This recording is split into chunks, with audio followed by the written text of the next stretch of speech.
Assalamualaikum warahmatullahi wabarakatuh. Di sini saya akan mempresentasikan tentang interaksi obat dengan penyakit. Pertama, saya akan memperkenalkan diri terlebih dahulu. Nama saya Andini Dwi Nopiarianti, NIM 3118132, kelas 2C Farmasi. Nah, di sini ada definisi. Definisi interaksi obat merupakan efek suatu obat yang disebabkan bila dua obat atau lebih berinteraksi dan dapat mempengaruhi respon tubuh terhadap pengobatan. Hasilnya berupa peningkatan atau penurunan efek yang dapat mempengaruhi outcome terapi pasien.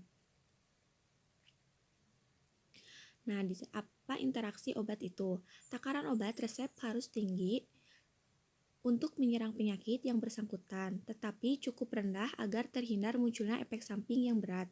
Perubahan besar pada jumlah suatu obat dalam aliran darah kita dapat disebabkan oleh interaksi dengan obat lain.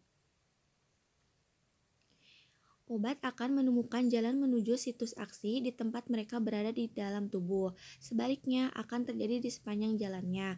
Seketika sampai di tempat yang dituju, akan menemukan reseptor senyawa obat dan obat-obatan akan bekerja, baik konsultasi seperti tersumbat atau memiliki masalah seperti infeksi bakteri. Nah, di sini ada mekanisme interaksi obat. Perjalanan obat dalam tubuh yaitu penangkapan atau absorpsi, distribusi, transportasi, dan ekresi. Seluruh proses ini disingkat dengan ADME.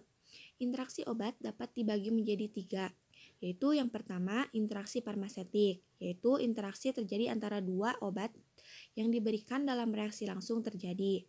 Nah, itu biasanya terjadi sebelum obat dimasukkan ke dalam tubuh.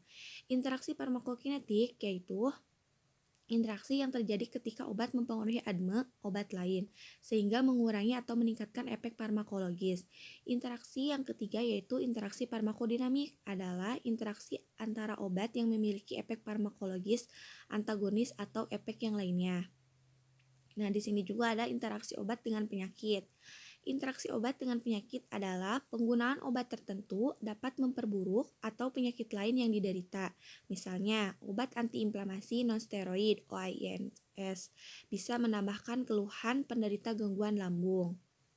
Penggunaan obat pada orang yang sedang menderita gangguan hati. Nah, pada saat ketika mengalami gangguan hati, kemampuan organ ini yaitu untuk membersihkan zat kimia yang tidak terpakai oleh tubuh juga terganggu, sehingga resiko untuk keracunan obat, terutama obat yang diproses di hati, akan meningkat.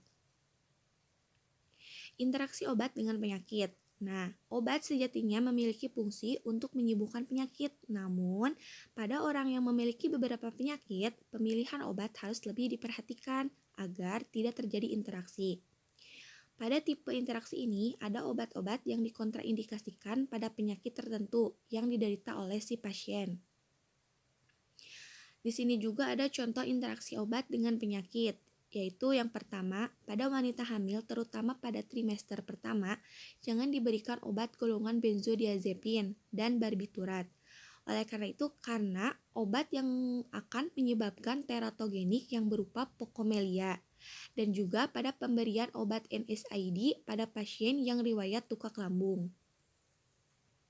Obat nonsteroidal anti-inflammatory drugs atau NSAIDs adalah sekelompok obat yang digunakan untuk mengurangi peradangan sehingga meredakan nyeri dan menurunkan demam.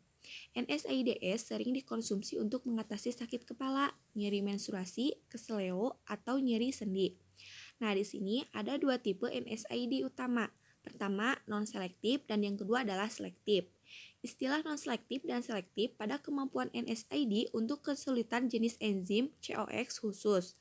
Tipe utama adalah COX1 dan COX2. NSAID non-selektif menghambat enzim COX1 dan COX2 pada tingkat yang sama.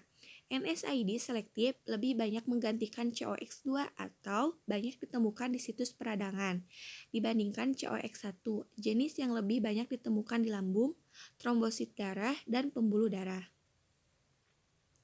Antagonis H2 atau histamin 2 blocker adalah golongan obat-obatan yang digunakan untuk menangani kelebihan penyakit asam lambung. Kelompok obat ini digunakan untuk meredakan penyakit refluks asam lambung. Penyakit reflux asam lambung atau disebut gastroesophageal reflux atau GERD merupakan kondisi dengan gejala-gejala utama berupa nyeri pada ulu hati, sensasi panas atau terbakar di sekitar dada yang biasanya terjadi setelah makan dan bisa makin semakin buruk pada malam hari. Selain itu, antagonis H2 juga digunakan untuk mengatasi penyakit-penyakit berikut seperti sakit mah, tukak lambung, ulkus duodenum, sindrom Zollinger-Ellison. Obat-obatan antagonis H2 bekerja dengan menghambat senyawa yang disebut histamin 2. Histamin 2 berperan dalam merangsang dan melepaskan zat asam pada lambung. Dengan dihambatnya histamin 2, kadar asam di dalam lambung bisa diturunkan. Nah, contoh obat antagonis H2 yaitu simetidin, pamotidin, dan ranitidin. Efek samping antagonis H2 jarang menimbulkan efek samping. Namun, tidak tertutup kemungkinan obat ini dapat menimbulkan efek samping, tergantung dari kondisi kesehatan secara keseluruhan dan respon pasien terhadap obat tersebut.